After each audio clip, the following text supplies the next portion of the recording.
కొంతమందికి సందేహం ఉంటుంది, యేసయ్య ఎందుకు రావాలి అసలు? ఎవరినో ఒకరిని పంపించేసి లేకపోతే అక్కడే ఉండి ఏదో ఒకటి చేయొచ్చుగా. అయ్యా పరలోకానికి వెళ్ళాలా, అలా చేయండి ఇలా చేయండి ఇలా చేయండి అని అక్కడే ఉండి డైరెక్షన్ వచ్చుగా. యేసయ్య ఎందుకు రావా? దేవుడు అనంతుడు, ప్రియమైన దేవుని పిల్లరా, మనుషులు వారిని చేరుకోలేరు. ఒక తల్లి ఎత్తైన ఒక స్టేర్ మీద, అంటే ఎత్తైన అంతస్తు మీద ఉందంట. చిన్న అప్పుడే అడుగులు నేర్చుకుంటున్నటువంటి ఒక బాలుడు కింద ఉన్నాడు, గ్రౌండ్ ఫ్లోర్లో ఉన్నాడు. తల్లి ఏమో అక్కడ ఉంటుంది. నాన్న రే రా, తల్లి నా దగ్గరికి రా, పుచ్చుకొన్నారా అంటుంది.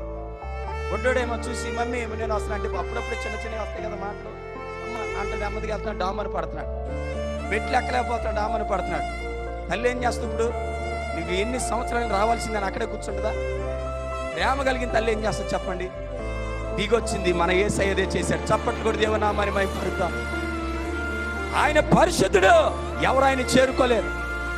మానవుడు అనంతుడైన దేవుణ్ణి, అనంత జ్ఞానం కలిగిన దేవుణ్ణి పరిమితమైన మన జ్ఞానంతో తెలుసుకోలేం.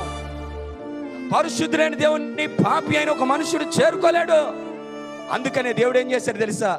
ప్రేమ కలిగిన వాడై మనం వెతుకులాడుతుంటే ఆయన ఎక్కడున్నాడు అని, నాకు సమాధానం ఎక్కడ దొరుకుతుందని వెతుకులాడుతుంటే, నెమ్మది ఎలాగ దొరుకుతుందని వెతుకులాడుతుంటే, వెతికి అబాసుపాలవుతుంటే, సతికిలబడుతుంటే చూడలేక పరమును విడిచి లోకానికి వచ్చాడు ఆయన. అందుకే క్రిస్మస్ ప్రజలందరికీ సంతోషకరమైన సువర్తమానం. ఇది ప్రజలందరికీ సంబంధించింది. పాపాన్ని జయించాలని కోరిక ఎవరికి ఉంటుంది? ప్రతి ఒక్కరికి ఉంటుంది.